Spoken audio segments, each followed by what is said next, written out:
Hello and welcome back again to another episode of Dragon's Rest.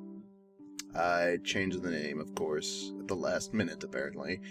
Even my editing in the previous episode missed the fact that, I decided I would change it after I'd already recorded. It was mostly after I figured out, hey, there's a game called Dragon's Nest, and I was like, oh. So I decided to just change it to Dragon's Rest, which didn't applicate to a game specifically, although there are places in games called that. It's not a game in and of itself, so that's why I changed that. Getting back on target, I am Selenvo, the Silver Dragon, and this episode is my 250 or 270 or whatever it is now subscriber episode. Woohoo! And for this episode, what I'm going to do is read an essay that I did in school, but it was something where it was required you were to be very descriptive about something, and I've been wanting to do this episode for a long time, but I just wasn't really certain. I was cowering out. I was afraid to do it. But since I figured I'd do something special, and I feel like if you're interested in my content, maybe you'll actually enjoy this. So I ask that you close your eyes as you listen to my voice, and I tell you this piece of material. And I'll try to get it good in one take. Good luck to myself. I'm probably going to end up doing multiple takes. But anyway. Dragon in the Myst. Reaching towards the clouds, this creature seems to break the boundaries of what is and should be. It is both real and unreal, a human and a dragon. One who walks the world you see, and one who flies in the digital beyond.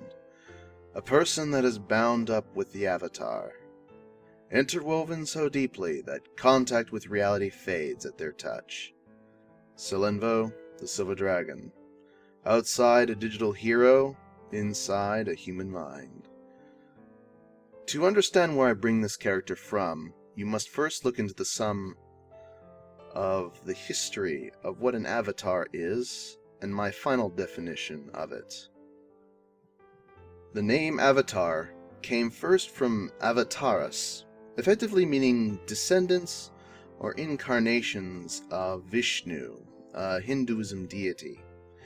These entities were representative of the idea of a good and wise god that watches and maintains balance.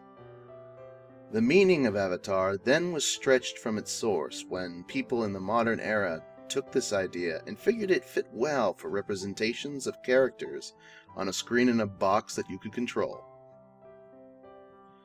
I can't tell when this truly came to be, but some say Richard Garriott first coined the term for this purpose when he wanted to best describe the player putting themselves into the piloting seat of their character in his role-play game. Regardless, it became far more common and popularized when its use in various forms of digital media spiked during the 1990s. However, these meanings to me are not so separate. Avatar is not only representative on a screen or alone an idea of God. It is what you make it to be. That is why I spend hours agonizing and obsessing over every minute detail of their appearance, if nothing else. For an avatar is a representation of myself and those I care about. They are a character whose form can be infinitely diverse, but also a perfect image of your brightest and darkest desires. They can be the very example of all the imperfections in your personality, This is why Silenvo is so deeply important as a character, an avatar, or even a person.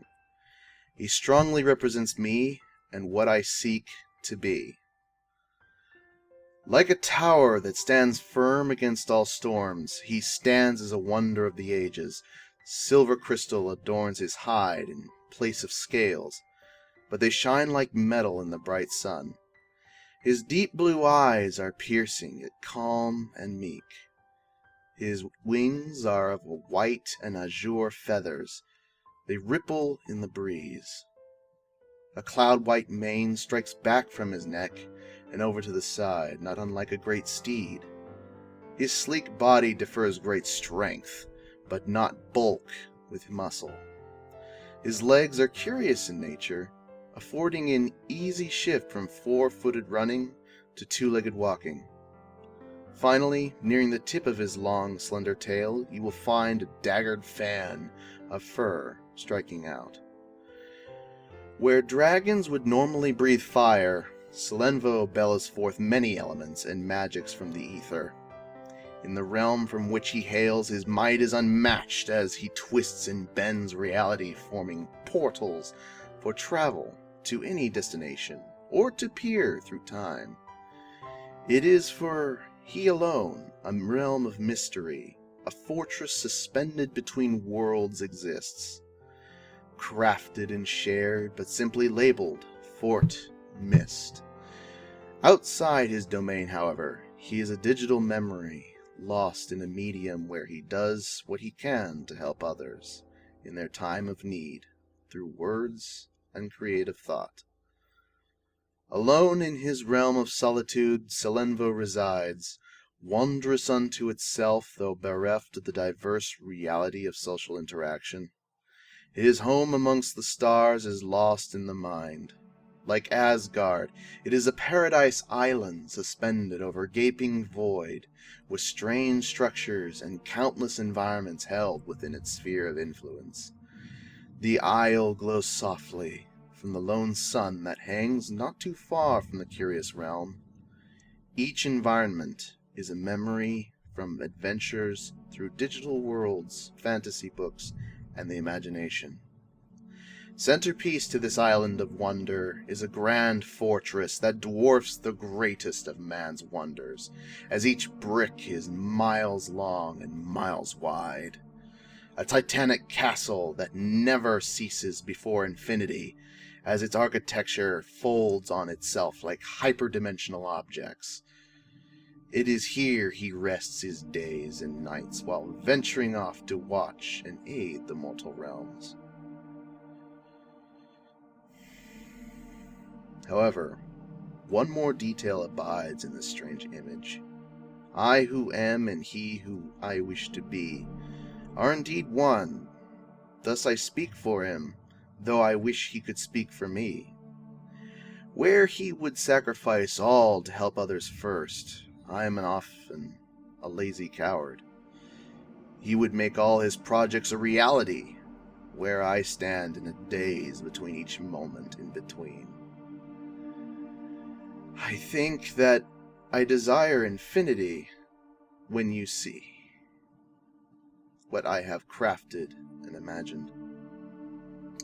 Oh, silly I am to create so elaborate a being that it dwarfs my existence like this. However, perhaps it is not all a vain effort. No, it is by withered steps I use this as a measure to bring myself closer to being more akin to the grace of God. Thus Silenvo exists. I will cry in vain to the regrets I cannot undo, but in them I know Silenvo is there as an echo of all the things I could be better in. A parallel image that took the right choices, the right paths, the one who doesn't lag behind and succeeds where I often fail. But even though he is so many things I am not, he is still my avatar. Silenvo, who is good at heart, seeking to help others where he himself may fail. A hero for the fallen, the downtrodden, the broken, and the hopeless. a healer of the mind in favor for a god he can scarcely reach. Perhaps he may be granted that chance, that he might be something of worth in favor of the divine. In so many depths I perhaps share with him more than I myself imagine, digital, fantasy, or reality. Where does his borders end and mine begin, I wonder?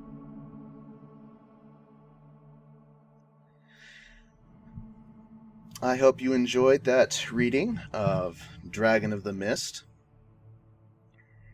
That was written by myself.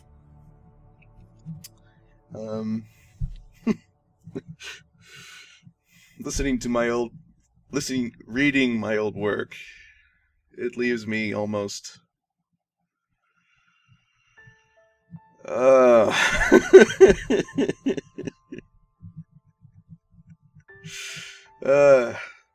well, I hope it was interesting, if nothing else. I hope you enjoyed this episode for the 250 plus subscribers. If you want to see more or get more content from me, or hear maybe some other essays or other things that I've done in or whatever, I don't. Man, I burned myself out on that one. I put too much into it. Okay, I'll be recording. Silenvo out.